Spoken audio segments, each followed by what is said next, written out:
নমস্কার ম্যাম। নমস্কার। তোমার নাম? আমার নাম রফিক শেখ। রফিক শেখ।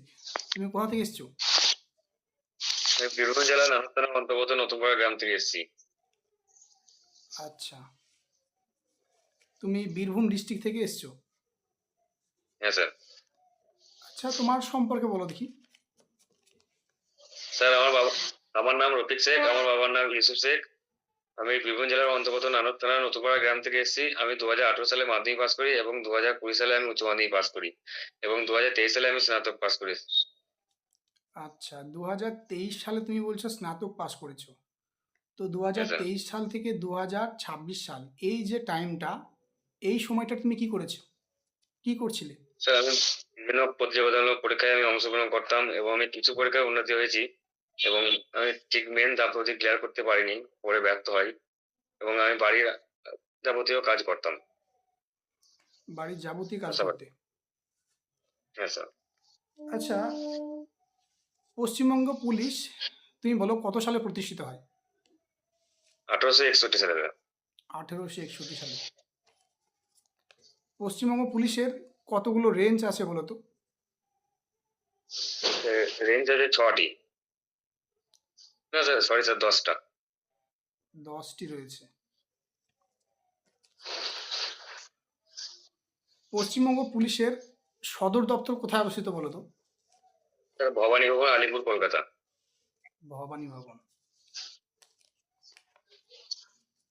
আচ্ছা, তোমার জেলায় জন্মগ্রহণ করেছেন এমন দুজন বিখ্যাত ব্যক্তি নাম করো, সেটা সাহিত্যিক হতে পারে কিংবা ঐতিহাসিক হতে পারে। স্যার মধ্যযুগের একজন কবি, কবি চণ্ডীদাস এবং কথাশিল্পী তারাশঙ্কর বন্দ্যোপাধ্যায়। তারাশঙ্কর বন্দ্যোপাধ্যায়। তুমি বলো, দুজন ব্যক্তির মধ্যে যখন ঝগড়া সৃষ্টি হবে তখন তুমি কি করবে? হুম। স্যার প্রথমত যখন ঝগড়া ছিল আমি তাদেরকে দুজনকে বোঝানোর চেষ্টা করব এবং যতটা পারবো আমি নিজের আয়ত্তে আনার চেষ্টা করব এবং তারা যদি না শুনেন আমি আমার উচ্চ আধিকারিক কর্তৃপক্ষকে জানাবো।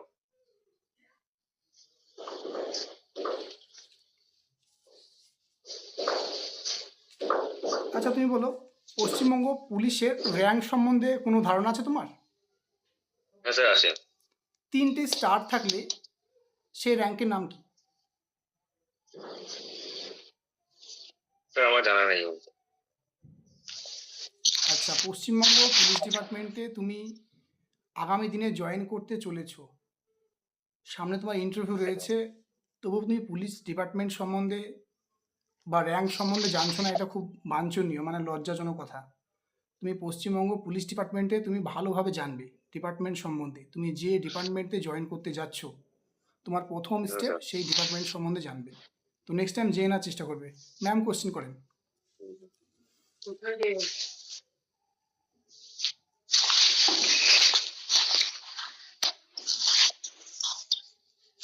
বীরভূম জেলার, তোমার বাড়ি তো বীরভূম জেলা, তাই তো? হ্যাঁ ম্যাম। তা বীরভূম জেলার প্রশাসনিক কোন প্রশাসনিক বিভাগের অন্তর্গত বীরভূম জেলা? Sir ma'am Bardhaman. বীরভূম জেলায় যে তিলপাড়া ব্যারেজ আছে, এটা কোন নদীর তীরে? তিলপাড়া ব্যারেজ ম্যাম ময়ূরক্ষী নদীর তীরে অবস্থিত। বক্রেশ্বর কি জন্য বিখ্যাত? ম্যাম বক্রেশ্বর উষ্ণ প্রসবনের জন্য বিখ্যাত। তুমি স্নাতক ডিগ্রি করেছো কোন বিষয়ে? ম্যাম ইতিহাস নেই। ইতিহাসে। হামিদা বানু কার মায়ের নাম? ইতিহাসে হামিদা বানু কোন সম্রাটের মায়ের নাম? আকবরের ম্যাম। আরে কার ওয়াইফ হচ্ছে? বলুন ম্যাম। আকবরের মা। আর স্ত্রী কার? হুমায়ুনের। Thank you. নূরজাহান শব্দের অর্থ কি? জগতের আলো ম্যাম। নূরজাহানের প্রকৃত নাম? মেহেরুন্নিসা। Thank you. তোমার এই যে এখন লোকসভা হবে, লোকসভার ভোটে তোমার মুর্শিদাবাদে, তোমার তো বীরভূম ডিস্ট্রিক্ট, সরি, বলতো ভারতের প্রথম বিশ্ববিদ্যালয়ের নাম কি?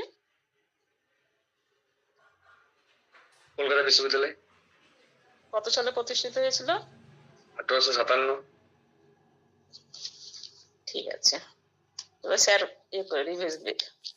আচ্ছা রফিক, তোমার মধ্যে যেটা দেখলাম, তোমার বলা হচ্ছে ঠিকই, তোমাকে সিচুয়েশন বা কন্ডিশনমূলক যে প্রশ্ন রয়েছে সেগুলো তো আরেকটু গুছিয়ে বলার চেষ্টা করতে হবে। আর আরেকটা যে বিষয় সেটা হচ্ছে পুলিশ ডিপার্টমেন্ট সম্বন্ধে তোমাকে আরেকটু ক্লিয়ার হতে হবে, পুলিশ ডিপার্টমেন্ট সম্বন্ধে আর একটু জানতে হবে। যেমন তুমি পশ্চিমবঙ্গ পুলিশের 3টে স্টার থাকলে সে র্যাঙ্কের নাম কি তুমি বলতে পারছো না, এগুলো তোমাকে জানতে হবে। তবে চেষ্টা করবে জানার। পশ্চিমবঙ্গ পুলিশের 3টে যাদের স্টার ঠিক আছে, রয়েছে সেই পদের নাম হচ্ছে ডিএসপি বা ইন্সপেক্টর। হুম, আর নেক্সট যে কোশ্চেন তোমাকে আমি করেছিলাম সেটা হচ্ছে কন্ডিশন বা সিচুয়েশন বা পরিস্থিতিমূলক প্রশ্ন। বলেছিলাম দুজন ব্যক্তির মধ্যে যখন ঝগড়ার সৃষ্টি হবে তখন সেই মুহূর্তে তোমার করণীয় কী, এর আনসার তুমি দিয়েছো, বাট এর আনসারটা আর একটু গুছিয়ে জেনুইনভাবে বলা যেতে পারে। এটা বলতে হবে, দুজন ব্যক্তির মধ্যে যখন ঝগড়া হবে তখন আমি প্রথমেই পরিস্থিতিকে শান্ত করার চেষ্টা করব এবং উভয় পক্ষের কথা শুনে আমি ঊর্ধ্বতন কর্তৃপক্ষের নিয়ম অনুযায়ী উপযুক্ত ব্যবস্থা নেব। তো এটাই আনসার হওয়া উচিত। ধরে। ওভারঅল ঠিকই আছে, বাকিটা ম্যাম আপনি বলেন। হ্যাঁ, মানে যে সকল প্রশ্নগুলো ধরেছি সবই সঠিক অ্যান্সার দিয়েছো, প্রশ্নগুলো ভালোই উত্তর দিয়েছো, তবে বলার মধ্যে একটু কনফিডেন্স রাখবা, ঠিক আছে? ঠিক আছে ম্যাম।